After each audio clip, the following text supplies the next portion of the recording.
February 3rd, 12:45, I call to order the special call Census 2020 Redistricting Committee and Joint Committee of the Whole. I'd like to thank all of the council members that are present. Our committee members are Councilor Pro Tem Smitherman, Councilor Hunter Williams, and I'm also thankful to all of the councils. We almost have a full house here today as part of the Committee of the Whole, so we thank you. I would like to do a roll call, and so I see that everyone is in attendance except at this time, Councilor Pro Tem Smitherman. So for the record, we have 8 councilors present. Did you get that, Mr. Brown? Okay. At this time, I'd like to call for an adoption of the agenda. So moved. Second. In favor? Aye. All right. At this time, I'd also like to ask the committee members for a motion to approve the minutes of the meeting of January 18th. So moved. And I second that. All in favor? Aye. Aye. All right. Thank you, councilors, for approving those minutes. As far as our new business, again, I want to welcome everyone in attendance. I do see we do have some guests also in the chamber. Today is the second meeting of the Redistricting Committee. And part of our agenda today is to present the proposed redistricting data maps.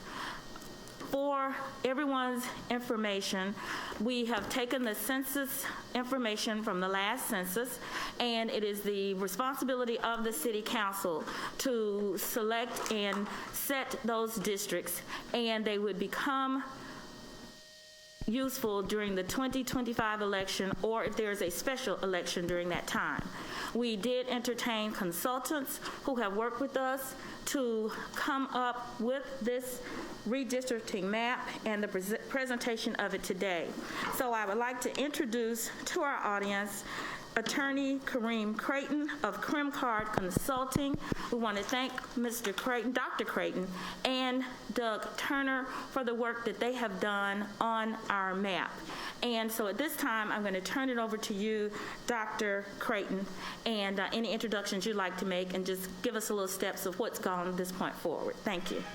Thank you, Madam President. I appreciate the warm welcome and am thankful to all of you all for being so cooperative and helpful during the last week, getting to know about you and your districts. As the President mentioned, I'm Kareem Creighton. I manage CrimCard Consulting and have done redistricting across the country, and I'm delighted to do this project in my home state.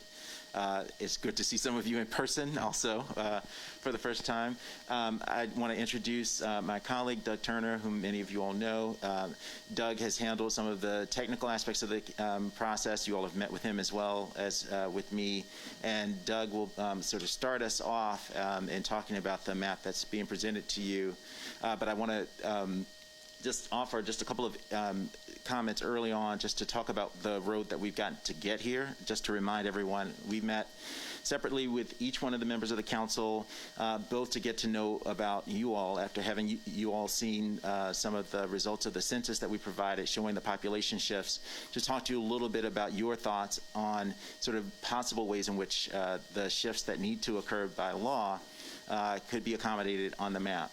We took those conversations and we took notes on each one of those conversations and tried to pull together a synthesis of that and represent it in a map. This is sort of the synthesis of it that takes into account, of course, your thoughts as well as the guidelines that were adopted that both take into account the governing law, which requires, among other things, equally populated districts, but then also attention to other factors like communities of interest, compactness, and the like. So I will have more to say later, but I think it might be a good opportunity now to turn the mic over to Doug, who can talk us through the results of that synthesized process of getting districts that are compliant with law and do what we think is compliant with the guidelines. Doug, is this an okay time to switch? Yes, I shall pass it to you. Hello. Okay. Good afternoon, and thank you. It has been a real pleasure to work on this here, quite honestly.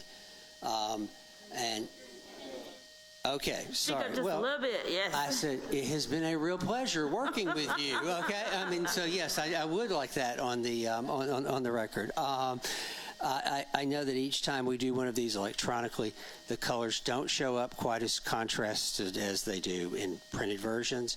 So this is the draft that, working over the last several days, we've constructed to take into account all of the different the plan that was adopted. I think not only by the committee, but I think it was adopted by the council. Right? I don't want to speak out of turn, but in terms of what the priorities would be and the factors to be considered here are, as Kareem said, the overriding part of this is that we have to get the 9 districts based upon the 2020 census, and good time to say that we didn't make these numbers. They came from the 2020 census, to be roughly one person, one vote, which is the standard. And the committee adopted a plus or minus 5 ultimately, so between 105% of the perfect district and 95% of the perfect district, which has met, Kareem, I have no idea, but countless tests in court, particularly of a small government. So this has, we proceeded pretty rapidly. We knew that at the time, districts 8 and 9 were lacking population based upon a perfect district, which I think Birmingham had 200,733 people. This is based on total population as of the 2020 census. So that then gave us our perfect district. I'm going to take a second because I think this is going to be a question that a lot of you have of why do I have this dangling this or that somewhere, particularly as it relates to neighborhoods. There are a little over 9,000 census blocks that are inside the city of Birmingham. Everybody's familiar with the census tract. Well, a census tract is huge compared to a census block. So there's a census tract. They then have block groups, and most especially they have blocks. So there's not a block that's outside the city of Birmingham and inside the city of Birmingham. They literally account for every square inch of the country, and the blocks are done in a way that they respect every geography that the census department reviews. So if there are over 9,000, I mean, keep in mind that would mean any given district here has 1,000+ blocks in it, right? In particular regard to the neighborhoods, which is something that the council adopted to do kind of a best fit, if possible. The boundaries of the neighborhoods, I don't know when they were done, to be honest with you. I mean, but they really predate certainly 2010, 2000, 1974. So there are a number of times that a given census block isn't going to be within a single neighborhood as Birmingham has defined it. Why we have to use census blocks and not just kind of a meets and bounds is because only for census blocks do we know how many people live there. It's the reporting unit of the Census Department. It breaks it down by voting age population and total population. It breaks it down by ethnicity and by race. So if we tried to split a block, we would literally have to guess at how many people were on one side of the block or the other. That's not an acceptable standard, and I think even Birmingham's own ordinance requires that census geography here at the block be used as the way that the council adopts a redistricting plan. So there are going to be some oddities in that.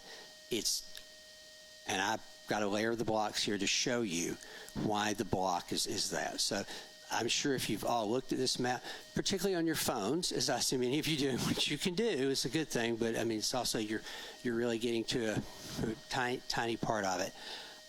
We want to be able to show you where that block and the need to respect the block, because it's where we have the population, has to win out over a perfect boundary as defined in the neighborhoods. Does anybody have any questions about that before we go forward with this? Because Councilors, if you have questions, just be sure that you're noted by the dais. So, Sorry. Councilor Moore. Yeah, I was just saying, could you repeat that part again? yeah, so if a block is crosses a neighborhood boundary line, we have to respect the block because it's the only way we know how many people live there. And so you might see lots of little, you might call them divots, one way or the other here against neighborhood lines. It just means that in almost every case, that the block didn't line up with the neighborhood line that was done in 1974. So that's going to be a lot. Councilor Moore, yes. And one other question, is there a way for us to be able to see the census blocks also? Yes. Okay. Actually, in this link, spreading a little, give me just a moment to reconfigure the way this screen is up here.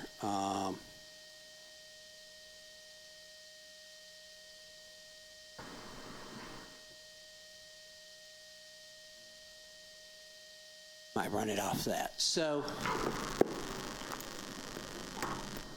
and I don't know how well this is going to show up on a phone. It does show up pretty well on a browser that anyone can get to here.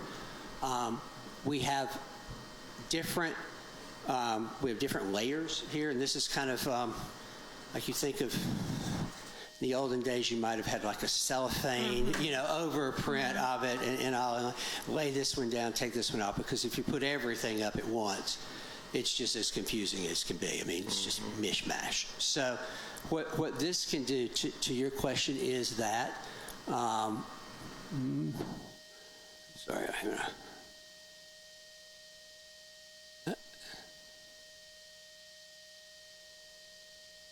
Going to be blocks. So let's go and you have to. Okay, as we get really down to it, see the gray lines within it. Now this doesn't pop up by default on the link you have, but it is available to you as in the side. That's it's under layers. It's under layers.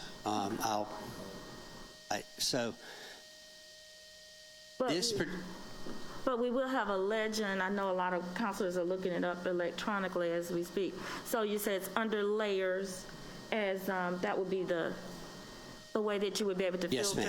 Yes, ma'am. That's absolutely right. You can drill down to the blocks here, which are shadowed. You have to zoom in some because again, 9,000 of them. But I'm gonna, if it's okay, I'm gonna turn that one off for the run through of the map that we did.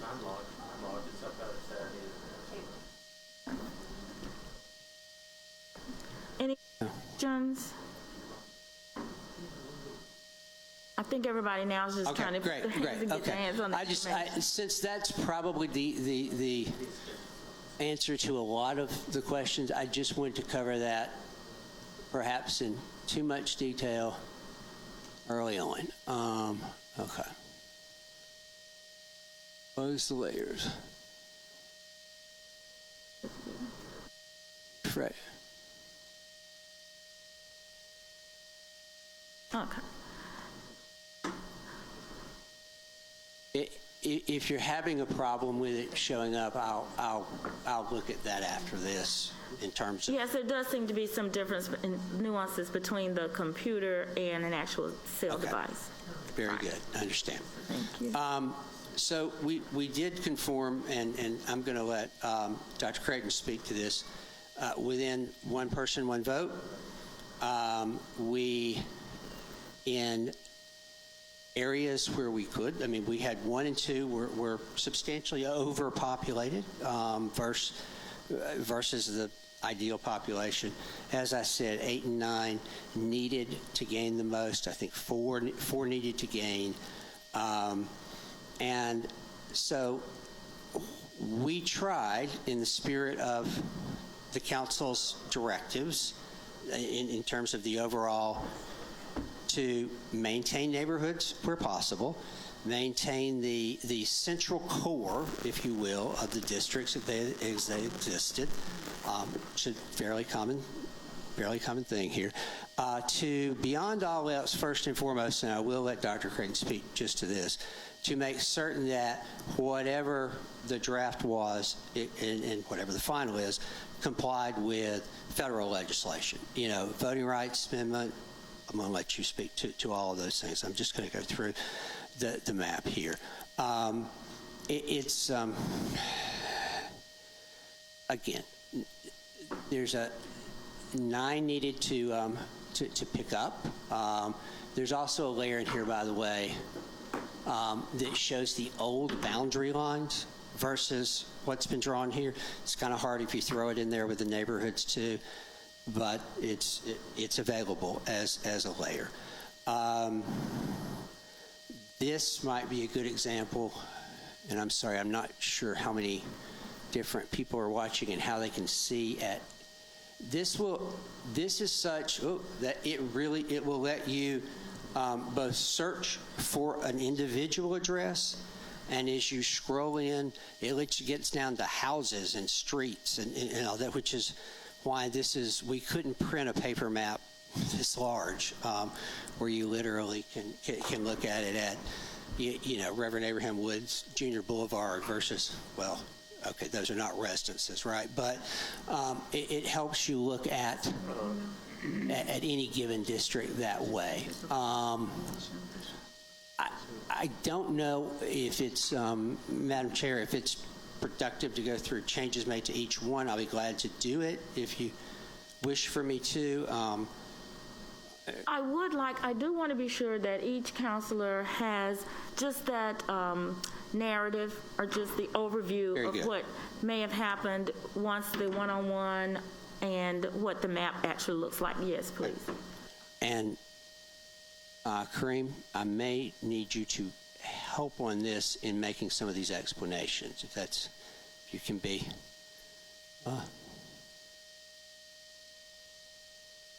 Back out here just a bit.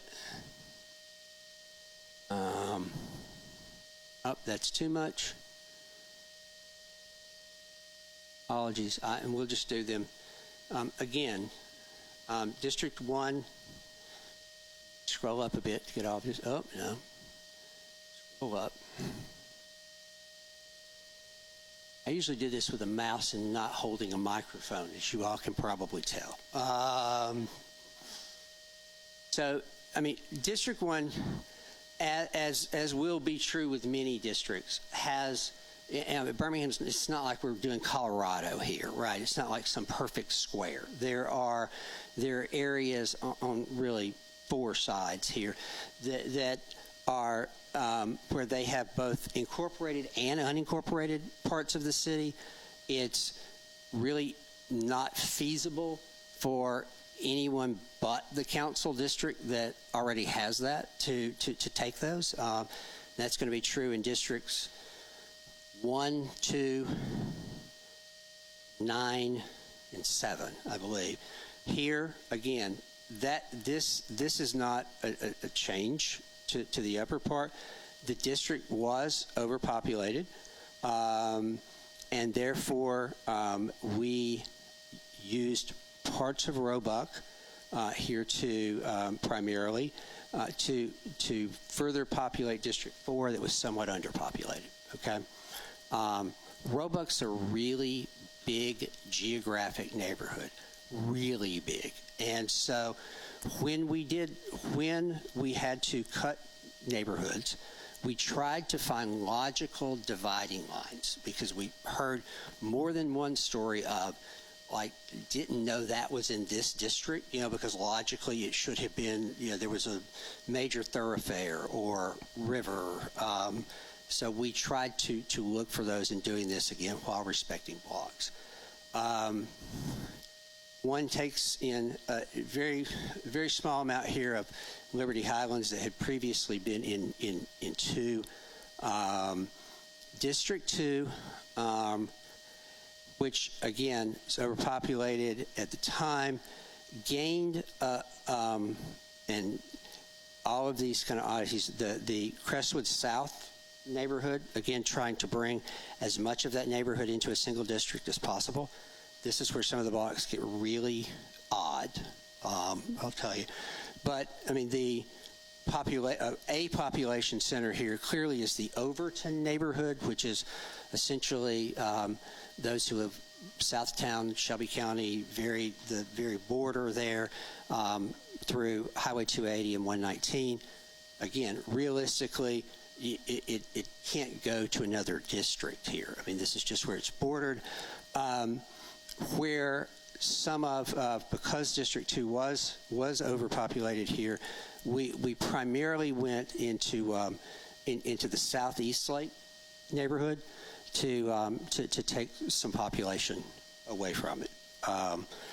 In 3, which because 3 had some of the South Crestwood, we squared up. Let me get in a little closer on this. I'm sorry.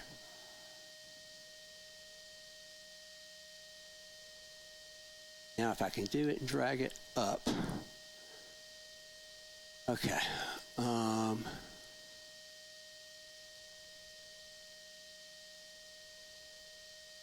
I came as close to. Yeah. Now, you wanted pink, didn't you? Sorry.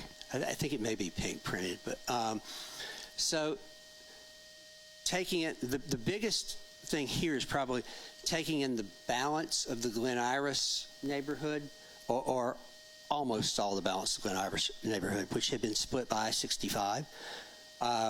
There is this little trace in which is basically highway. So the Glen Iris neighborhood there, and but again, maintaining, I think, through Forest Park, Highland Park, through the Redmont area, and into Glen Iris, with the southern part of the 5 Points South neighborhood, which again is a very large geographic neighborhood. 3 into compliance. 4, we have to go north 4, so pardon me, and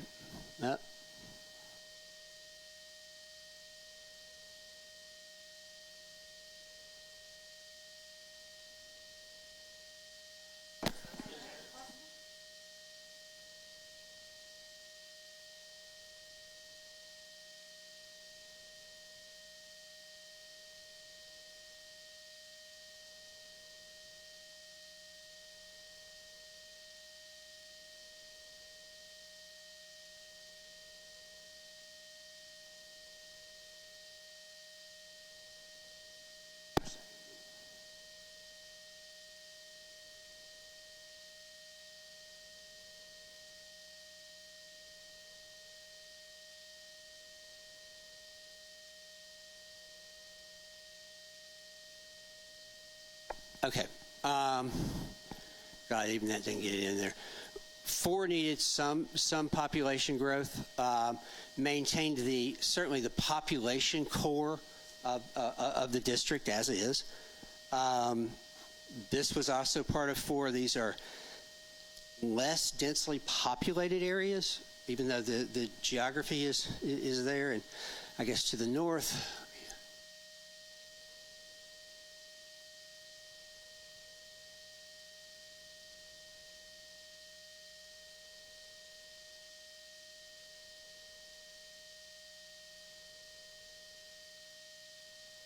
There we go. That's where 4 is gaining population here by taking in some of what was originally part of District 1, or currently is part of District 1. Madam President, people can stop for, however you want to handle questions. Yes, at this time, are there any questions? I know we've gone over a few of those. Just any thoughts or observations, councilors, at this point, or we'll just go ahead, Councilor Moore. I'm pretty sure I'm not the only one who, had some different changes. So in the event that, we see some areas where we kind of want to make some edits, How does that process? How do we go about handling that process? Well, yes, what the committee has set aside, and one of the items on our agenda would be that we know this is your first time seeing since your initial one-on-one. We've incorporated another opportunity for you to debrief and to talk with the consultant, and that will be February 9th and 10th. Got it. And so we'll go through some of the same process that we had before in setting that up and allowing that so that you can digest and look at what, has occurred since your initial meeting. And of course, you were at one-on-one and may have walked out as I did with an understanding of what you had prioritized and what you had asked. And then after the other 8 counselors had their opportunity to talk, then that may have made some changes. So that will be our next direction. Okay? Thank you. Go ahead, Mr. Turner. And again, we needed to get to a conforming draft map, right? I mean, when last anyone looked at it, it was non-conforming. The districts, many of them were out of balance of the one person, one vote. We have a conforming one following. Okay, so I will go to 5 quickly. Hold on one sec.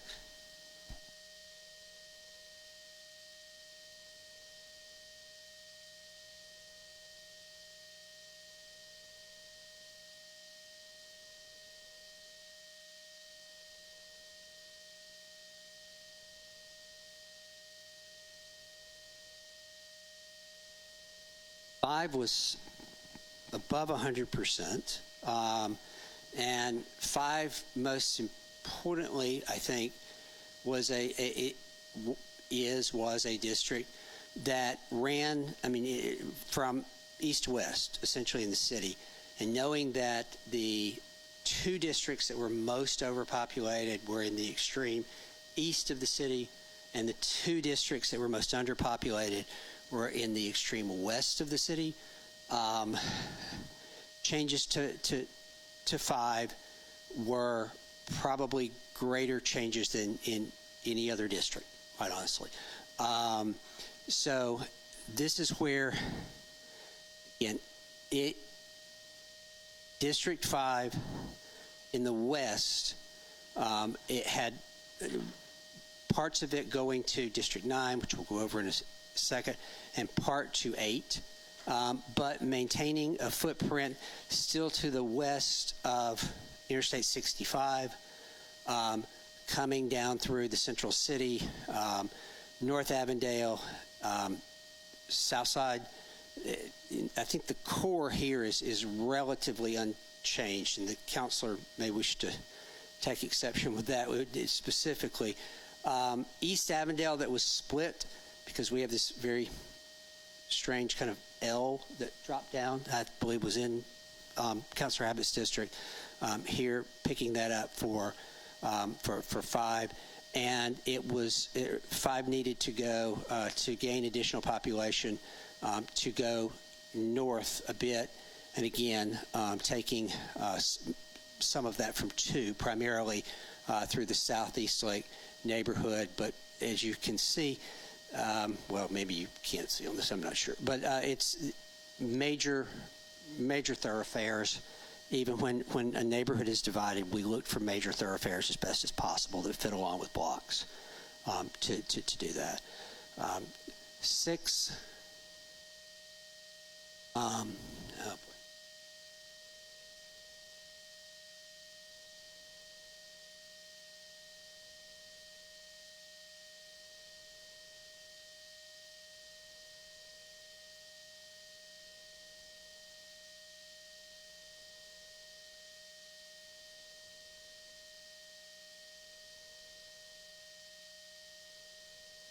Core of 6 through Woodland Park, through North and South Titusville, through Mason City, stayed very much the same here.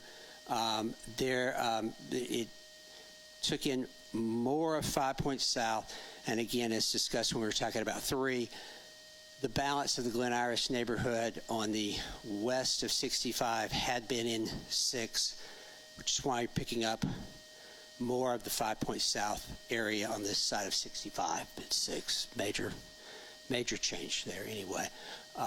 7.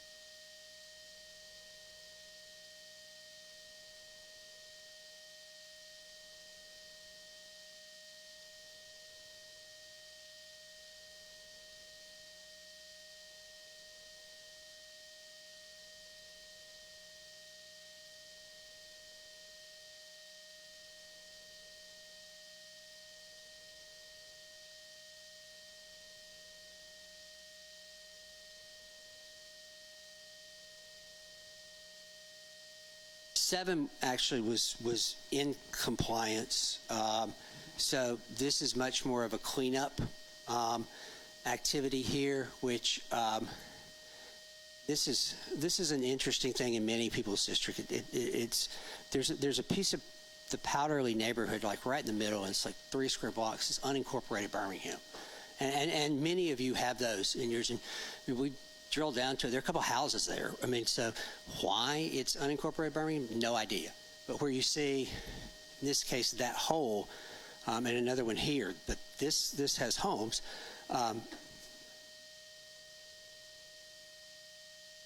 Yes, yeah, you must want it. Oh yeah, yep. It does, it'll move it a little bit, yeah. So this part of Powderly here, and again, you've got some holes here that are just not incorporated Birmingham, but the major cleanup here, I think, was the Powderly neighborhood had been split, and this brings it together. Not substantial in 7 as a change.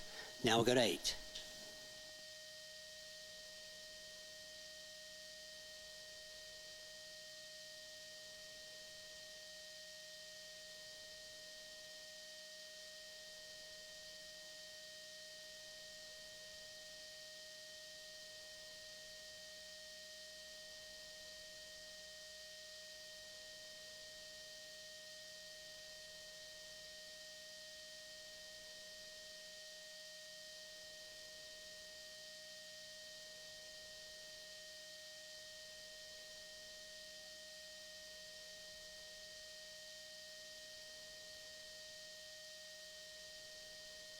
Eight needed to gain population. 8 gained population by picking up the Thomas neighborhood is split between 8 and 9. Picked up a little there. Picked up College Hills. Graymont had been split, I believe, so picked up the entirety of the Graymont neighborhood here, and maintained the Tuxedo neighborhood. I can tell you these are great examples of how weird blocks are, okay, versus like, it'd be ideal to have an Inslee neighborhood that doesn't have that in a very small population, but it's just they're connected to blocks in Tuxedo, in the Tuxedo neighborhood. So I think that's the primary change to 8, those 3.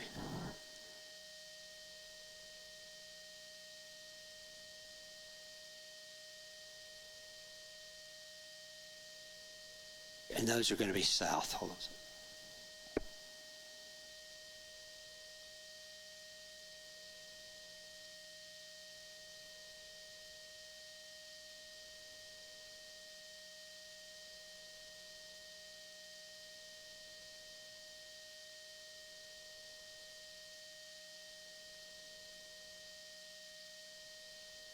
Correct. It did. And this is one of the, so you will see this occasionally when we get to blocks. I mean, where the neighborhoods have been drawn along what is still a major thoroughfare, you're much more likely to get a block that corresponds to that. And so that is possible in some places. The numbers that I know you've seen, since 8 and 9 were the most underpopulated to start with, we tried to get the population clearly below the 105 threshold, but still having some room there. And then now let's go to 9. I'm not sure I can get all of 9.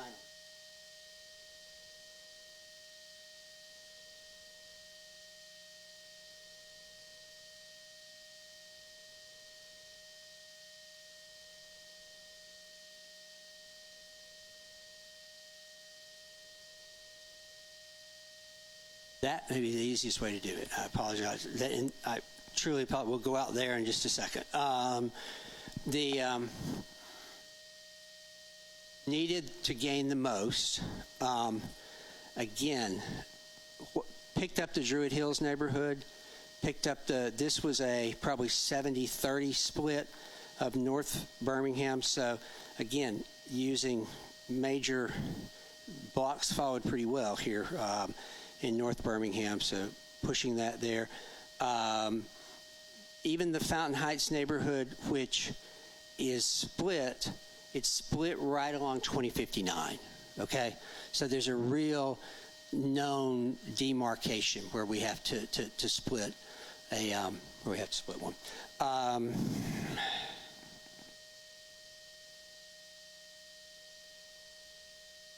Trying to think through. There may have been a few additional blocks in Inslee that had been in 8 that were allocated to 9. Have to go back and look at the old map for that. Okay. Okay. So, just to get, yeah, I'm going to try and this is available again, you can see that kind of the reason this ends up being part of the Tuxedo neighborhood I'm sorry, not the Tuxedo neighborhood, please forgive me, but that the block logically came from there is there aren't very many residential streets in this area compared to this. So this is a block, basically. So it was split one or take a little bit of the other. And here, again, it's not the population center that you get as you go further to the west in Inslee. I'm sure I've missed something, but. Oh, I thank you, and I know the counselors are digesting this information and they're trying to, again, they're seeing the entire picture versus what they saw with their one-on-ones. Counselors, did you have any questions at this point or any comments? Yes, sir, Counselor Williams. Thank you, Madam Chairwoman. First of all, I want to thank you two gentlemen for y'all's work last week. And Doug, I hope you weren't working all weekend on the map. I do thank y'all for y'all's work, and I think that this is a really good starting point. I do want to point out that I do think that there might be, well, first of all of us have been really good, I think, about making sure that we're on, if some of us got to lose population, we got to lose it. If some of us got to gain it, we got to gain it. So I think that we're all cohesively working well together. But I am concerned a little bit about District 5. And I'm going to obviously let Councilor O'Quinn speak to that. It is his district. But, I do think that the city of Birmingham is evolving where we have a very strong city center. And I do think that it is very logical that that is represented in our districts and in voting and in representation. And it's not because he came and gobbled up a lot of my district in the east side, but I really feel that, I sincerely feel that way. And I think that then 9 of us, or whichever one, it might affect all 9 of us, I don't know, owe it to Councilor O'Quinn to kind of keep some sort of consistency for his district. So I don't know what that looks like in terms of give and take, but I do think that our city center is finally becoming its own again, and so that should be reflected in these districts. Thank you, Counselor. Counselor Quinn, did you have a comment? Yeah, I appreciate that. Yeah, I was pretty shocked when I saw this last night. it's actually hard to find, a neighborhood in this draft map that's bordered, on three sides, with other neighborhoods that are in District 5. It's this is an overgeneralization, but it's, a chain of neighborhoods side by side by side. So anyway, I definitely would, like to suggest some adjustments. One thing that would be very helpful in making those suggestions is if we had the capacity to see where the population is. I asked about this in the last meeting that we had, if there was some type of heat map for the blocks that you're referring to, just so, that would make it easier for us to visualize, of course, but if it's straight up numbers for each census block, then we can work with that as well.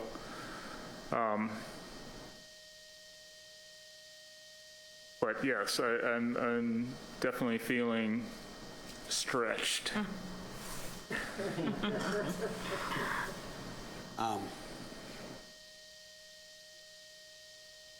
We can provide, there are population numbers for each block. Many blocks have 0 people in them, honestly. And I think that as many have commented, they thought that the existing District 5 might be larger, right, when the census count, might have a higher count when the census came out. Remind you that the question that people were asked was, where do you live as of April 1, 2020? So we're now dealing with data that's almost 2 years old. And I know that many of the development patterns you're both talking about have been going on longer than that. But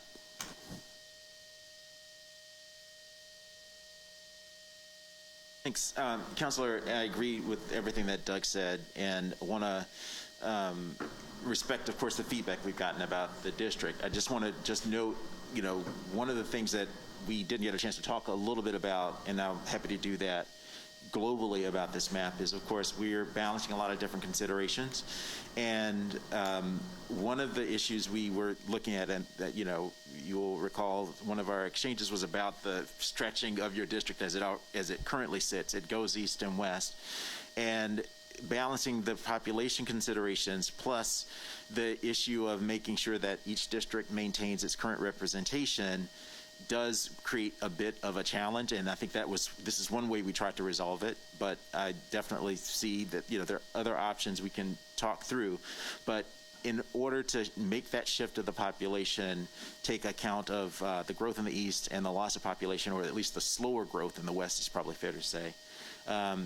Your district is unfortunately one of those that does have to engage with some sort of change, and as you said, we can talk through different ways in order to figure out how that change works best. But the east-west configuration is still, part of the district, and I guess the question is sort of what might be the most favorable version of it. And I think, as we want to talk through it further, we can kind of explore different options. But certainly, as Doug said, the heat map population issue is always something that's available, and we can, make that available to you to kind of play around with. Just note, of course, all of these things are interactive, right? As you move one thing, we have to think about others. And, right in the middle of the city, as you all can see from the map, is a lot of sensitive area that if we're committed to maintaining representation in each district, we, have some choices to make. And so we're happy to talk through that going forward. Thank you, Dr. Creighton. And we have placed within the packet that we've provided are the guidelines that we did approve during council and committee of the whole.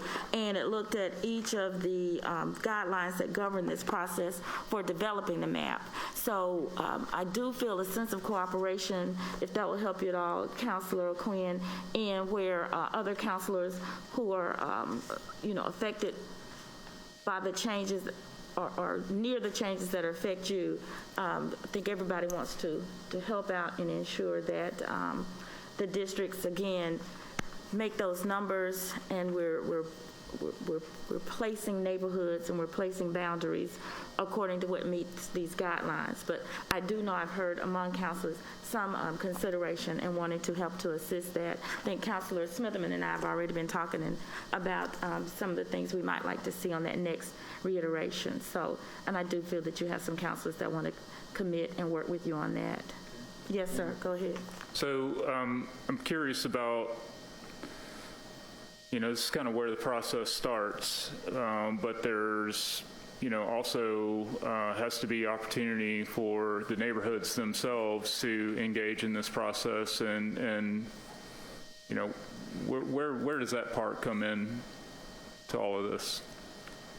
I'm going to offer just a couple of thoughts, and of course, a lot of this is I'm going to have to defer to the council and the president about how the process goes on from here. But one of the expectations is at some point we get information from the public in terms of feedback about what counts as communities of interest or not. As the guidelines say, neighborhoods are sort of, one sort of built-in version of a community of interest, but they mean something. Doug has said this in different points in his presentation.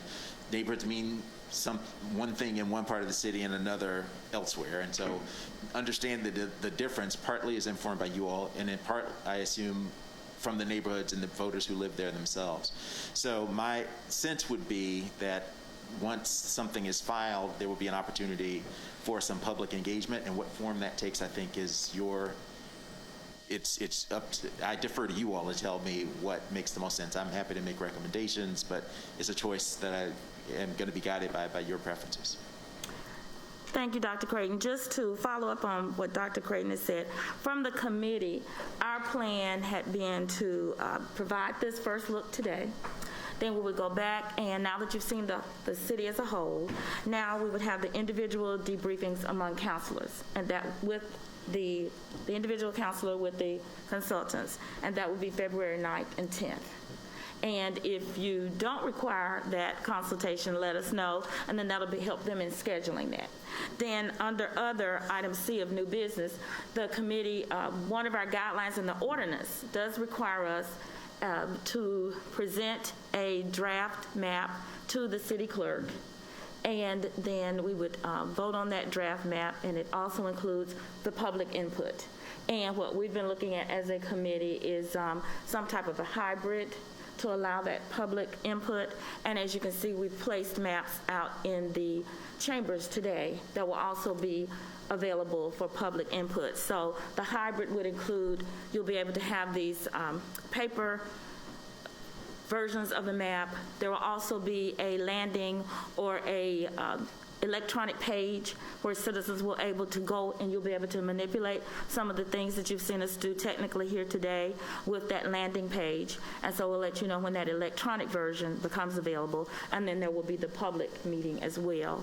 And that thing, Dr. Creighton, be sure I'm right with what I'm saying. Thank you. Oh, that's a wonderful recitation. I just thought it might be useful for the committee and the council to hear a couple of other global comments about the map, and I promise not to that's okay. Go farther than my welcome allows. But I thought it would be useful to talk a little bit about the way in which the guidelines match up to the draft you're seeing, recognizing there'll be more feedback, but just so that you all hear at least once how that analysis works.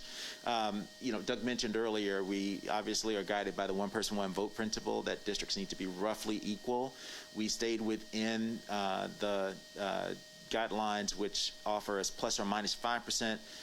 The most variant district, the one that's farthest off of the ideal in this map, is 3.5%, so we're well within that. Again, leaving room for us to have further conversation as needed. We also, of course, have a commitment to comply with the existing laws, federal and state law, particularly with respect to race equity. And I thought it'd be worth talking through that, and I'll happy to go deeper in, but at least to give a summary of that. We're guided by, of course, a history in this state and in this city of challenges with recognizing equal treatment under the law. We have federal laws that are in place to assure that we respect everybody's opportunity to elect candidates. generally, and I'm synthesizing a lot of law, we want to make sure two things don't happen. One, that we don't overly concentrate voters by race in any given district, and then we also don't disperse them in a way that would prevent a racial group from electing a candidate of choice. And in this state in particular, for African Americans, that's a sensitive question to think about how African Americans are grouped together. We don't look at it purely on grounds of race to supplant other principles. That would also be a violation of law. We look at it in conjunction with the other guidelines. I'm confident we've done that here, in part because we have a map that maintains roughly the racial balances that existed prior to now. There is some evidence of polarized voting throughout the state. Here it's not as prominent as you might find elsewhere, but it would justify the balance that currently exists. There are 7 of 9 districts that are currently African American majorities in terms of voting age population. That continues. The precise percentages differ slightly. District 3 is a little bit higher. District 2 is now a little bit lower under this proposal. But again, the majorities stay where they are. And that in part is due to the changes we made with respect to neighborhoods. We've tried to bring more neighborhoods and tracts together. We organize things that need to move in terms of population, but overall that is maintained. The next thing to talk about is compactness and contiguity. These districts are slightly more compact than before. That's an improvement over the existing map. You saw in basically many of those jagged edges we removed in order to try to bring a little bit of more sensibility to the way in which divisions occurred. As Doug mentioned, we now have divisions on highways, as opposed to things that might have to be described as meets and bounds. You don't ever really want to get that. That's useful from a practical standpoint. It just bears noting here, obviously for you all, you want to think about ways in which you serve your constituents. So knowing who's calling you and who's in your district and who's not is important. From the voters' perspective as well, right? It's important for them to know how to organize and whom to call when they've got a challenge. So this map, in ways that we've talked about, gives a little bit more direction and clarity for people where they live. We think that's a good thing. I hope you all do as well. But that has, in fact, helped along in our measures of compactness. The districts are contiguous, right? Taking account of the holes that are in the city boundaries, the districts all touch each other. You don't have to lift a pencil to get from one district to another. So that's from one part of the district to another. So that's a good thing. And then finally, as I said earlier, the middle of the city in particular is one of those areas where maintaining the representation has been a bit more challenging than normal because a lot of people live close to each other. And in some cases, as in District 2, the council member and the Board of Education member live pretty far away from each other. But notwithstanding all that, it was fairly easy with these adjustments to maintain everyone in their current districts, and that's out of respect to the fact that you just had a citywide election, and of course we had a weird story of the census being reported a lot more late than it normally would. So we think on balance this achieves a good representation of each of these guidelines. I like to say this, I'll share it here. In redistricting, there are 2 polar ends, one where you've got the Disney standard, you walk into the Magic Kingdom and you're ecstatically happy, and there's the other end of it where you're irreconcilably unhappy, and our goal is to hit somewhere between those, ideally moving towards the ecstatically happy. We won't hit either of those if we're lucky, but our goal is in this conversation to get us as far to that as we can, making sure that we're complying with existing law. So I thought it was just useful at least to run down how each of these guidelines match up. Eventually, once we file something, there'll be a narrative, right, that goes along with that for the public to see and for you all to see a description of each district and how it complies with the guidelines. But I thought it would be useful to run through that just now. Thank you, Madam President. Thank you, and appreciate you reviewing that information or providing that for us, because now we're looking at it or listening to this with having a map in front of us, and so we know how those guidelines will really drive the remainder of this process when we go into the second round of looking at our maps. So, committee members, I'd like to ask if we could select and we agree on our next steps would be the individual district debriefings that we're scheduling for February 9th and 10th. Second. All those in favor? Aye. Thank you. So that will be our next move, council, to allow that opportunity, and then that time we'll come back and entertain, and the next step then would be providing, filing that as required by ordinance, and then obtaining the public information. Any questions at this point? Yes, sir, Councilor Woods. Just a comment. I did get some neighborhood leaders reach out and did want to kind of participate on some level, so did want to kind of make sure we have some sort of process for that. So I guess once that's figured out, let me know so we can share that information. We'll definitely do that. Thank you. It's important to us. As you can see, there will be some neighborhoods, and we've tried to compact that and make that as logical as possible. So there are some few changes in, again, trying to align those neighborhoods where there's representation, in most cases, singly by a councilor, or if not, in some, I think we may have had 3 and 4 that were splitting between districts. So we're trying to look at those. So yes, there will be, we are looking for that voice as well as part of that public input. Thank you, Councilor. Any other questions? We don't have any old business, so I will move for adjournment. Just one quick Yes, sir. thing, though. Sorry. It came up earlier during this meeting that that I probably will have to lose East Lake Park no matter what, but will we be having the fishing rodeo? And the answer is yes. We will still have the fishing rodeo, whether it's in my district or not. I was asked that earlier. And so whoever gets that, you have to work with me on that. All right. Go ahead, Councilor. So, just a quick question. This is going to be a transition for everybody to figure out. So, once we arrive on a map that we all agree upon, I know that in terms of voting, it really doesn't go effect until that 2025 election. So is that the official date that the map changes, or, you know, what from summer of 2022 to summer of 2025, will neighborhoods know who to call? And I'm going to ask two things. We may have to also call in our city attorney, Julie Bernard, and Dr. Creighton, because I just want to be sure we are clear on what would be the uses of the new map as far as elections are concerned, and any subsequent elections between now and 2025, and the other question about the neighborhoods, but more the use of the map for subsequent elections. And We still vote to adopt it. right, we would still have to vote to adopt it as a council, but Once it's adopted, it's adopted. then there are changes that occur. Go ahead, Dr. Creighton, just restate. Sure. I will note, and I thank the president for the reminder. So the city attorney and we have been in conversation about the proper application of the law.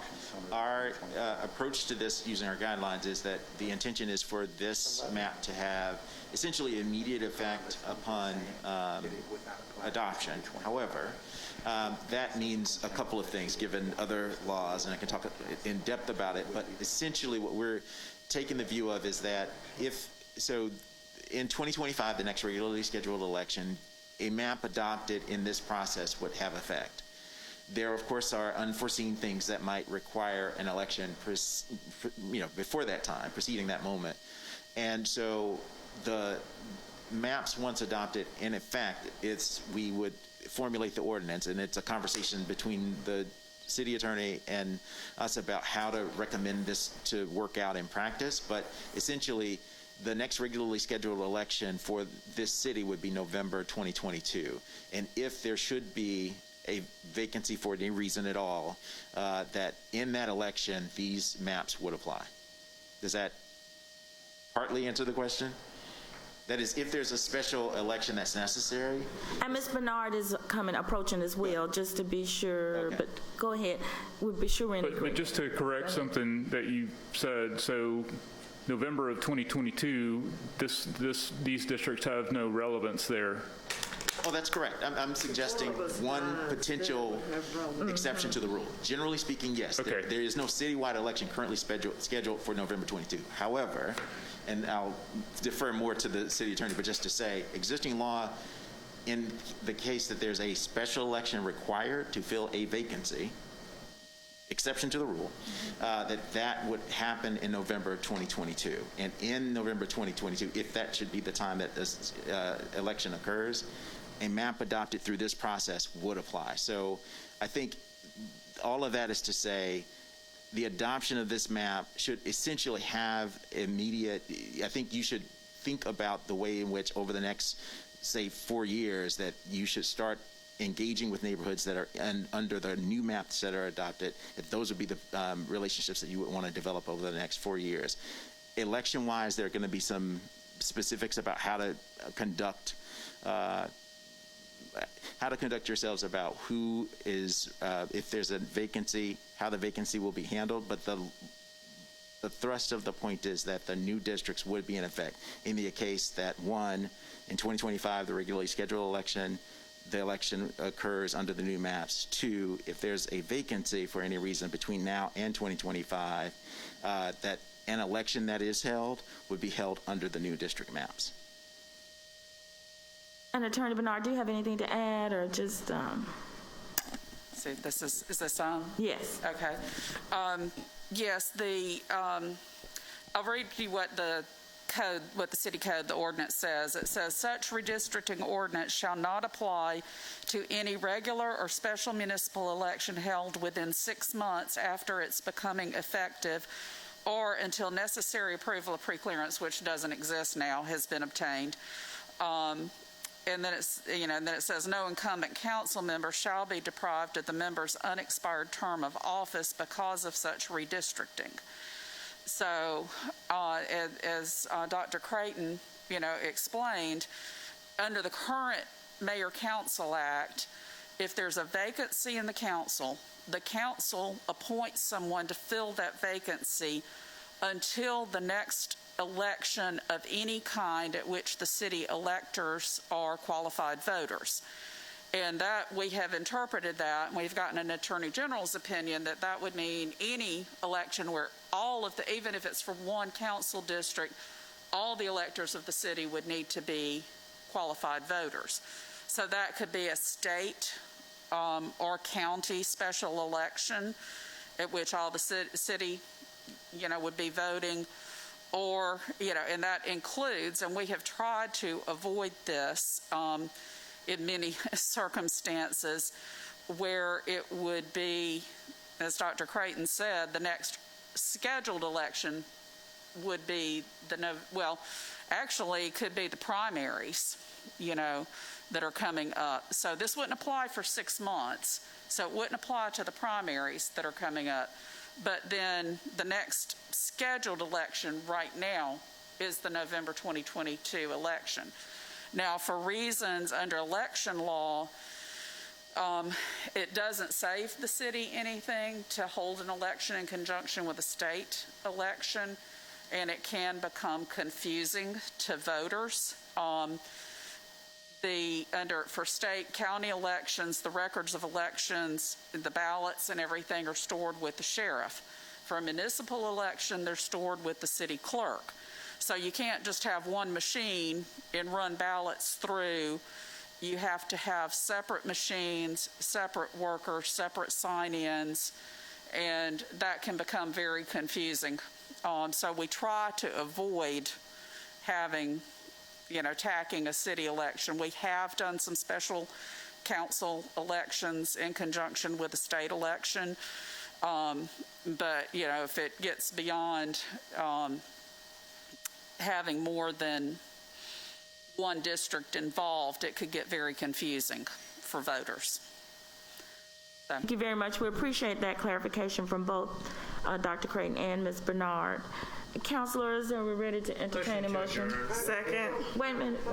Never mind. Yes, ma'am. I just wanted to know about the school board representatives. I don't see any of them here unless I can't recognize them because of masks. And so I wanted to know how they're being informed. Yes, we will share this information. They were invited to the last meeting, and we wanted to go through this reiteration with the council, so we will share this information with them, and we'll invite them to our next meeting as well. Okay, and the scheduling of our appointments, we just get with the gentleman and do it either on the 9th or 10th? The deputy, the administration, Ms. Kidd and Mr. McDaniels, they'll handle that as they did the last set, and so they'll set that schedule up and then get your approval as to whether or not that's a good time and date for you. Okay, All right.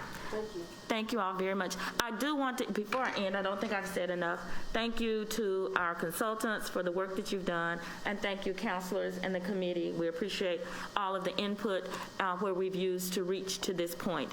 And so for the public, just want to let you know, we will be providing you with this information, and we will be wanting to hear from you and get your feedback as well. Thank you. Thank you for your leadership. Thank you. Motion to adjourn. Second. All in favor say aye. Aye. Thank you. Meeting adjourned. Thank you.